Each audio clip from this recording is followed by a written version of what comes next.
Good morning. My name is Sean Bolton, school principal of Newport Harbor High School. This is my 11th year at Newport Harbor High School, and I've experienced many a Grandparents' Day. We took a little pause during COVID, but we're glad that this annual tradition came back last year.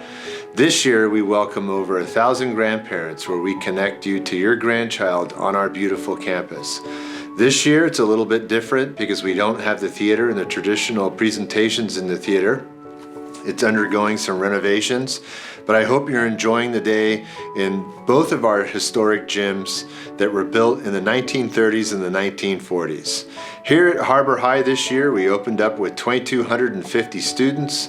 We have a whole fluid program of career technical education, international baccalaureate, dance, music, choir, drama, and also 32 sports here at Newport Harbor where we compete from surfing to sailing to football to basketball to softball to field hockey and much, much more. So welcome. I hope you enjoy the morning with your grandchild, and we can't thank you enough for supporting everything we do here at Newport Harbor High School. And as we always say, go Sailors.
Hey grandparents, I'm Danny, and I'm a senior here at Newport Harbor, as well as a director for TART TV, our school's very own CTE film program. I'm here to show you the ins and outs of campus culture and a little bit of what it's like to be a sailor.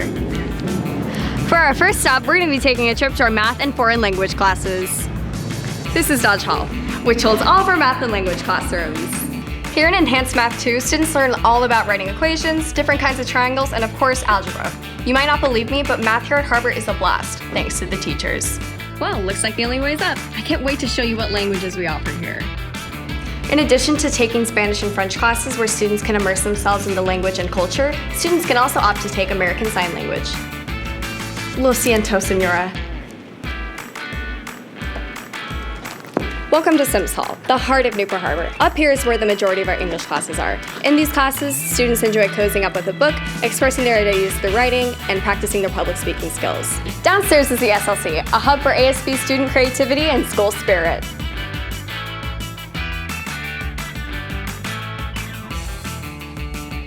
I think we better head on over to PE. The bell's about to ring. PE is a great place for our sailors to burn some energy. Whoa. Students can play basketball, volleyball, and kickball. Alternatively, they can also do yoga. Let's check out some electives. Art, photography, foods, music, TART TV, my personal favorite. Phew, that was a lot of electives. Now let's head to the science building for our last classes. In these classes, students complete all sorts of projects and experiments, including stargazing, soap making, and of course, setting things ablaze.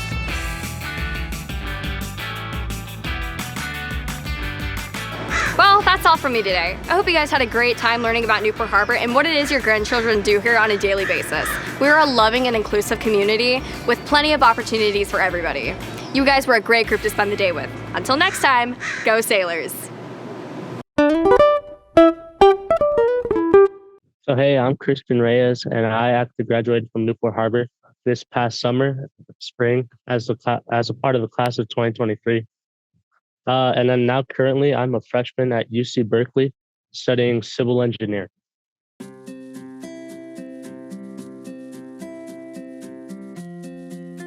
I went to Ensign for middle school, and then in Ensign, I heard about this program called AVID, and hearing about how they could help me with my college experience, I decided that when going to Newport Harbor, I was going to enroll in AVID, and then making that decision was one of the best I made from an academic standpoint, because they allowed me to prosper in like my academics, allowed me to get to the point where I am now.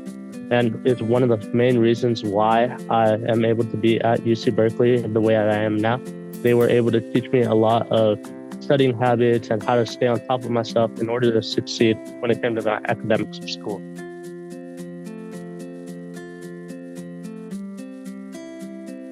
Okay, so as a part of the AVID program, I was nominated to be a member of the Angel Scholarship Program. The Angel Scholarship Program is a full ride program, meaning where they cover most of my expenses when it comes to college. That includes tuition, housing, transportation to and from school for like vacations and stuff like that. And so it has been a huge help to me and my family's situation.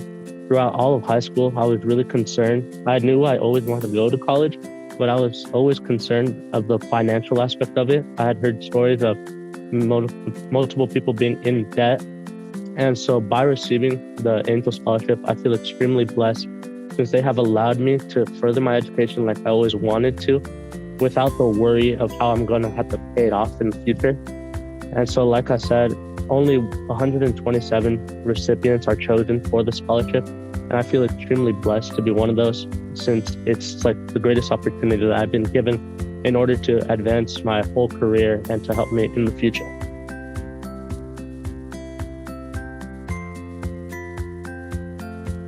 All right, so I feel like Newport Harbor prepared me excellently for my experiences here at college.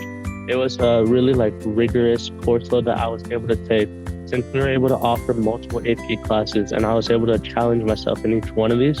I feel like I really got to learn the study habits and learn how to take on hard classes, which allowed me to come into college already feeling somewhat prepared for the intensity that I was going to have once I was in my classes. Since I had a foundation in math, in like AP Calc and AP Physics, I came to these classes more prepared than most of my colleagues, since they did not have the opportunity to take those classes. And I feel like that's in large part because of how great and well-funded the program at Newport Harbor is, which has allowed me to excel and is allowing me to continue excelling here at UC Berkeley.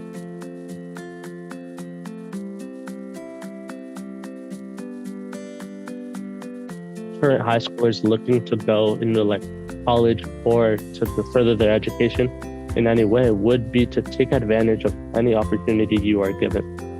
Throughout high school, I always tried to push myself to try new things and to have whole new experiences. And I feel like by pushing myself to do all these new things, I was able to push forward and excel in most things that I did. And so if I had to say anything, it won't always work out, but just by trying, you have at least a chance of succeeding. So my only advice is try as much as you can, try as many new things as possible. And ultimately, it will be rough at times, but it can be a lot of fun and it makes life way more eventful, and it just makes it way more enjoyable. And I feel like at Newport Harbor, I was able to be given a lot of opportunities, and I would like to take that time to thank everyone at Newport Harbor. Everyone had such a large impact on me and helped me to enjoy life and try new opportunities. Then also in particular, I would like to thank the AVID program and the people that run the AVID program, all the teachers and all the tutors, since if it weren't for them, I wouldn't have been able to make it as far as I did. So just a large thank you to them, but also in general to all the faculty and everyone on campus. And then I want to thank you, grandparents, for taking the time out of your day to come to this event and to listen to what we have to say. Thank you.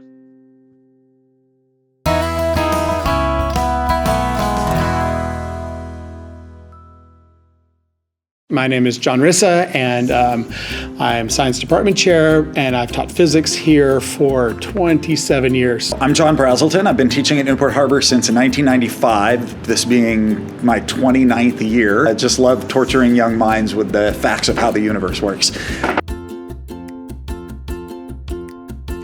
So the boat race competition is a competition that actually started before I was here. So it's been going more than 27 years. I know that. I don't know when for sure it started. It's the cumulative project for all of our physics classes, ranging from our introductory physics class, which is mostly juniors and seniors, and our advanced placement physics classes as well. So in the competition, they're given cardboard and tape. Those are the only two materials they're allowed to use. They get 2 sheets of cardboard, 2 really big sheets, 8 by 4 foot sheets, and 2 rolls of packing tape. And all the rest is design and effort. The point of the project, we have engineering projects each quarter where the students apply the knowledge of a particular unit of study for the boat project. We've studied buoyancy, and so they know they should be able to calculate how big a boat they need to make, have some idea of dimension, but then they also get to think about structure and support. And so they usually take the first sheet and they build a boat, but then the second sheet they have to build it strong. So the idea of not just the theoretical, but the practical has to work in as well. My favorite part of the boat races is the fact that the students have already taken their final exams. It is the last event of physics for the year. It's the last day of school. It is out in the sunlight. It is just fun, and it's real. It's a blast to see the kids in a more relaxed setting, and we also get parents, grandparents, siblings, and friends. We often get students from other classes coming out to watch and cheer. So it's really just a very fun way to end a whole lot of hard work for the students. And again, they get the excuse of jumping in the pool afterwards, playing around, and very often dragging their teachers with them.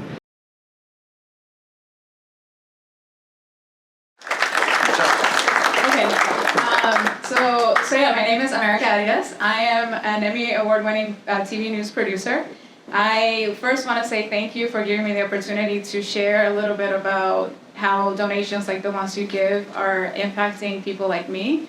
And first, I want to thank Newman. I want to thank Bolton, Diana, everybody who has brought you guys here. I want to thank you guys for being here, the host, for opening up your doors for this moment. There's a feeling here of people who really care, and I can feel it, and I'm so grateful for each and every one of you. I want to say that it's a bit difficult sometimes to see how your donations sort of impact people, but I hope that tonight you get a real glimpse of where that money is going. And I know right now especially, a lot of issues are happening right now that are fighting for our attention, and I'm so grateful that you chose to give here so that, your donations can impact the local community. So I'm gonna do 3 things tonight. First, I wanna share about how the donation, again, has really shaped me, starting with the Abbott program. I also wanna share a little bit about my career. So it's a little bit, some of you might be interested in that and are very curious about it. And then finally, what I'm up to now. And at the end, I'll share a little bit of a surprise for you. So the TV producer in me couldn't help it. I have to throw in a little tease for you guys so you guys can stay tuned and really get captivated in everything that I say. So just wait. Okay, let's get started. So when I was in high school, like I started saying earlier, I had no idea that college was available to me, that I could go to school, that I could get into college. I had no idea how to do it. So Abbott really helped me. It takes a village, so it took tutors, it took resources. It took a lot of time, literally wiping tears from my face because I didn't think it could happen. And it also took a lot of communicating with my family. It took a lot of convincing. I had to defy them. I got into Cal State Fullerton, and I ended up, getting my degree there. I ended up getting a lot of internships in TV production. My first job was a production assistant at ABC7 in LA, just intern stuff. And then I went to Sacramento, and then back to California, back to LA, at ABC7 in LA as an actual newscast producer. And then I won a couple Emmys along the way before I got back to LA. And then I decided, I was pretty burned out. The news business is pretty tough. It wears you down, and then you question, what am I doing, And so I was like, I'm done. I don't want to do this anymore. And that's when national TV came knocking and offered me a job. So I moved to Atlanta. And so I've been able to, that's been the most fulfilling job, to work in national TV. I've been able to cover big headlines. We're talking, major newsworthy events like Kobe Bryant's death, to the trial of El Chapo, the Mexican drug lord. I went to this trial in New York. I covered weather disasters, tornadoes, wildfires, any kind of storm that you can think of. And then also, unfortunately, a lot of national tragedies. So now that I'm working remotely, I'm back in California. I love Atlanta. That's one of the things that happened during the pandemic. I've been able to work remotely. So I don't cover those big news stories anymore, but I do cover, for example, what's happening in Gaza right now in the Middle East. Instead of covering what's happening there, I cover more of what's happening, how that's impacting our wallets. What does that mean for gas prices? What does that mean for people back home and an average consumer? So thankfully, that's what I get to do now. So it's a lot safer, and it keeps me a little bit more sane. So I'm grateful for that. I'm grateful for the opportunity that brings me and the flexibility. That flexibility allows me to follow a passion of mine, which is to promote health and wellness. I know Nivan remembers. So I lost 100 pounds. And so I've been sharing my health journey online, and it's become, Bolton's a huge fan. So follower. Yeah, when he doesn't like my recipes, I'm like, oh, it wasn't good enough. So I've been doing a lot of that. I have an ebook, and so I'm grateful that now I'm in a position where I can contribute back to the same foundation, that poured into my life, that saw something in me and said, let's plant that seed and see where it goes. And it wasn't like they ever told me follow this or do this or come back and give back. You just do. There's just no question about it. And so that's where I am. So the surprise is that you have a check, and I'm giving back. So thank you.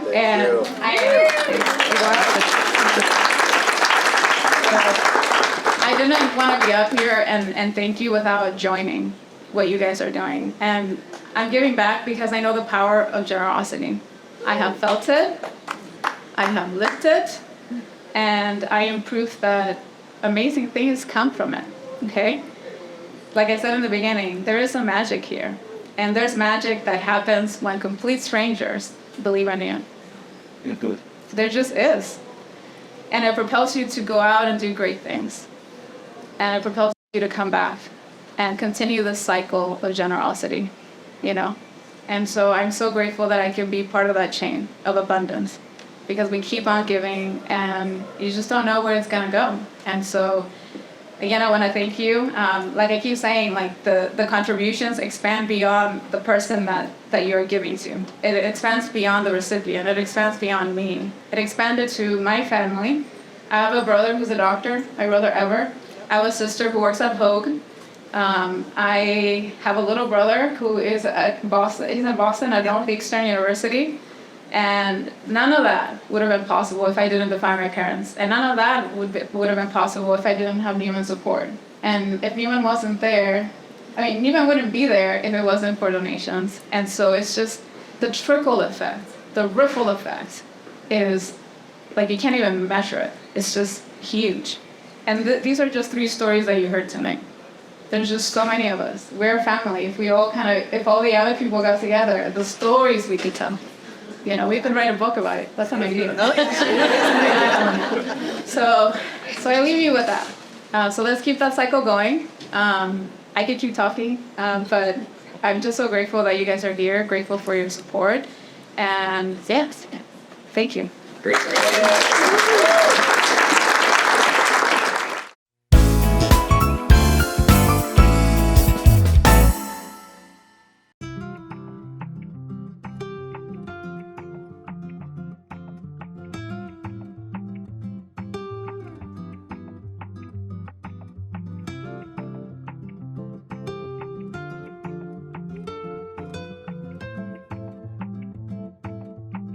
Hi, I'm Sarah Pylon. I am the director for the Culinary Arts program here at Newport Harbor. I teach the intro foods classes, I teach culinary arts classes, and the advanced culinary class for the seniors. Hi, I'm Ms. Janine McKeon, and I teach visual arts here at Newport Harbor, specifically Art 1. So at Evening of the Arts, it is the year-end showcase for all of the arts here on campus. So people can go see the fine arts like drawing and painting and ceramics. And so what we have in the culinary arts program is our senior showcase. And the seniors all have a booth of food. It's like a pop-up restaurant that they create, and you can sample the food from their fictitious restaurant that they are creating.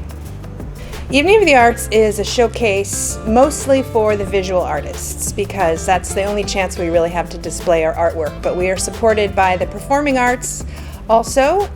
Jazz band plays music, the vocal music has their concert the same night, and the culinary arts also do food. But for the most part, it is art from all 24 of our visual art classes students on display in this small gym, and so the community and anybody who likes to come can see the talents of our students.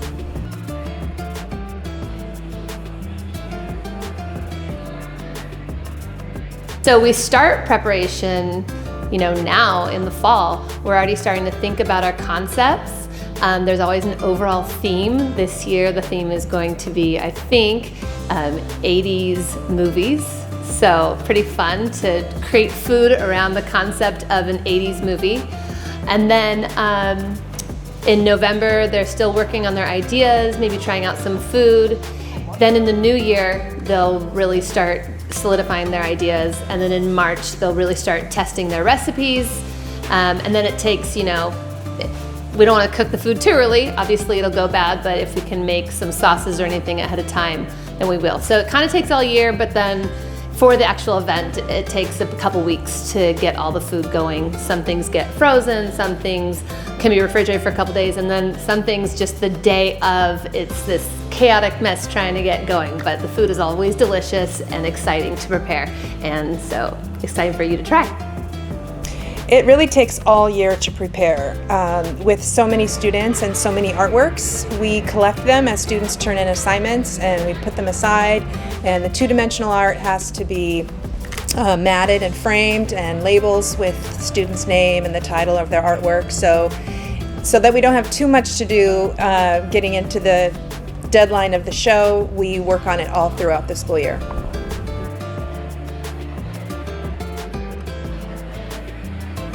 So the skills that the students gain by being part of Eating the Arts, obviously cooking is something that comes first to mind.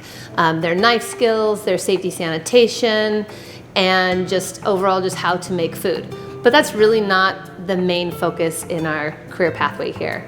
The main thing that kids can get out of this program is how to build up their soft skills, like how to communicate, how to be a better teammate, how to not get fired from a job and actually succeed in their career. And they can take any of these career skills that we develop in the culinary program and we put them into all careers. So even if somebody's going to go off and be a doctor, they still need to learn how to communicate and cooperate with their teammates and get along with others. So that's the biggest skill that they learn here in the culinary pathway.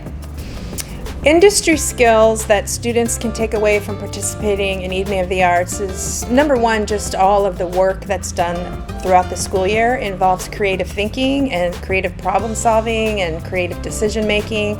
And those are skills that, of course, are valuable in the art classroom, but they're also valuable outside the classroom, because all careers and jobs and even things in your personal life involve creative problem solving and decision making. So that helps.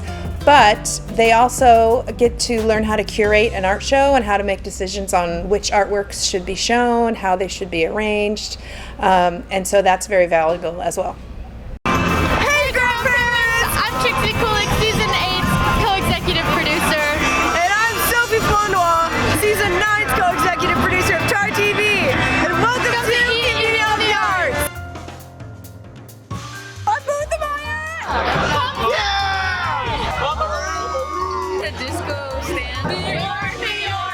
I'm One Love. Miss Maestro! Great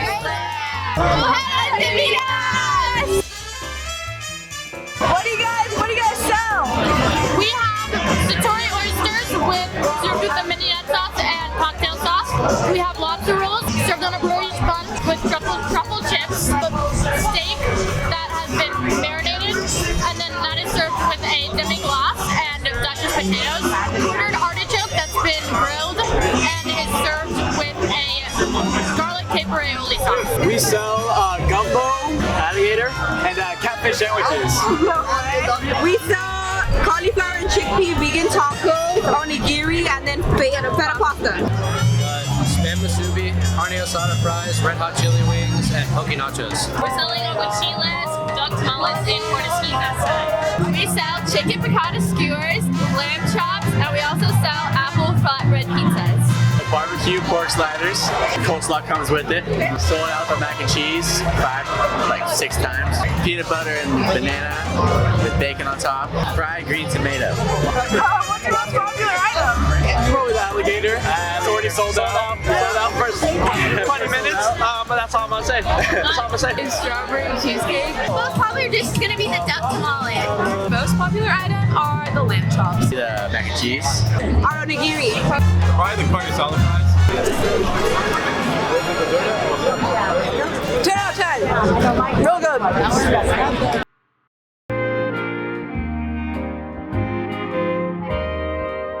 I'm Emma Trimble. I'm a junior. I'm in Art 4. It's just inspired by my life, I guess. Just random things I like about my life. Around 7, maybe over different days. Which one is your favorite? I like this one because it just took me obvious. I'm with Sean Bolton and Mr. Torres. How are you guys enjoying the night?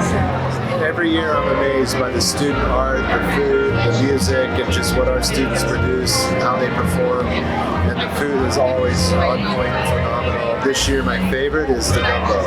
Wonderful night, it's the best night of the year at Newport Harbor in my opinion. Lots of incredible work from all the different disciplines. It's just a beautiful evening. I'm a ceramics teacher, so 5 years doing it. Nice! The 5th year and the best year so far. Hi, my name is Ella Manzel, and I made this with the coil method, and I'm in Ceramics 1. Basically, it's all hand-built ceramics. We're not wheel throwing or anything, that's Ceramics 2, but basically, like this, we do the coil method, the pinch pot method, rigid slab, and a couple of other things. Basically, it looks like a pot, but when you flip it upside down, it's gonna be a lamp. So what happens is when you're doing the coil method, you really have to build outward and inward and just kind of adjust the coils to how you need to. And then the glaze, generally it was black gloss with actual low fire glaze. So how you get this whole runny effect over here is that the low fire glaze is fired at a much hotter temperature than it's supposed to. So it's able to run and create that sort of effect.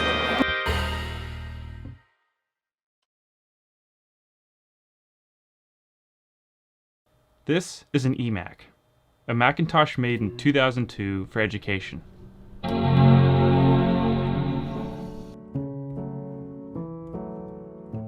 And that is me, Caden Krause. And this is the very first movie I made in 2004 when I was 3. I filmed this on my dad's videotape camera and edited it using iMovie on my eMac. This is PBS Utah's soundstage. I designed and built this set in 2022. And I filmed this show on a $200,000 broadcast camera. Wow, what a contrast. Let's go back a bit further. In 7th grade, I was an ASB, or it was called Associated Student Body, at Ensign Intermediate School. Every week we had video announcements, and I was in charge of filming videos with my friends, each week that had to do with what events were going on at school.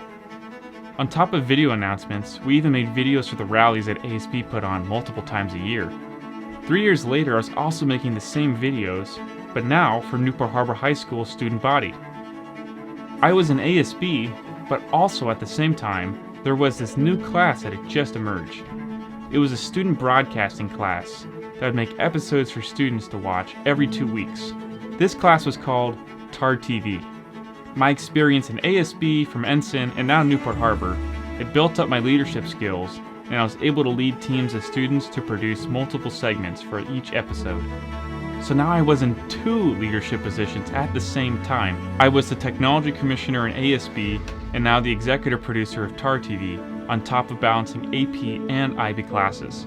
With ASB, I was in charge of running all the audio-visual equipment for rallies and events put on by ASB in the gym or the stadium. I'd also produced content for the rallies or any promotional videos for dances.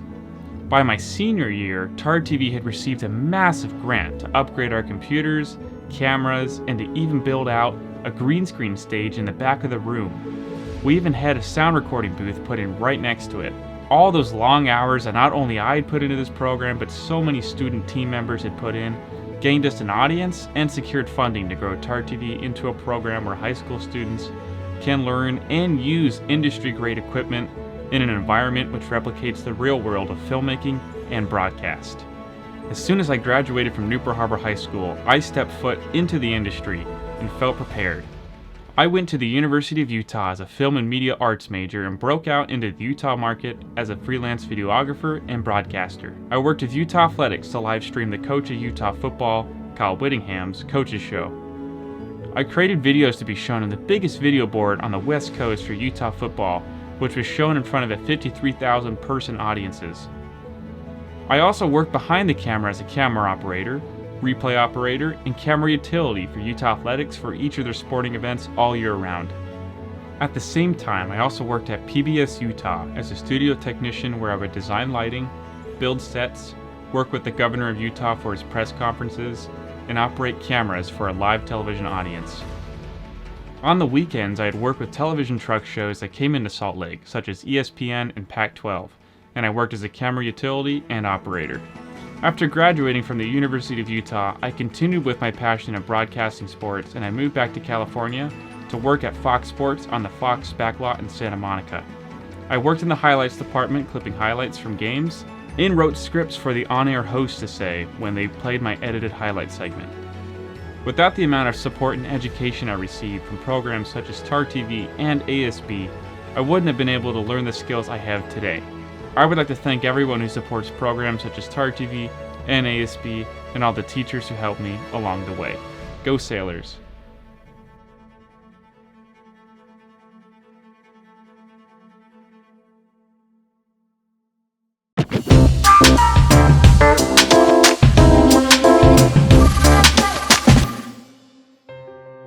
Hello, I'm Diana Long, the Executive Director of Newport Harbor Educational Foundation. I'm privileged to be with you here today and so glad that you've joined us. You're showing your grandchild that you care about them and their education by being here. And we're also honored to have your support to fund programs that you've learned about in this video. And I'm so proud of our students in the video, film, and TV program who have created it for you. Thank you to those who have donated and made a difference at Newport Harbor High. Can you believe that parent and grandparent donations provide 50% of Dr. Bolton's budget? And he has $1 million to spend each year on our high school, and that doesn't include teacher salaries, but all the other things he has to pay for. So we're proud to be making a big difference in his budget and for our students. And student success is our main goal, and we're so glad that Harbor High does such an excellent job of doing that. So now let's sit back and enjoy lunch with your grandchildren. Our students will be arriving shortly. Thank you so much for being with us today.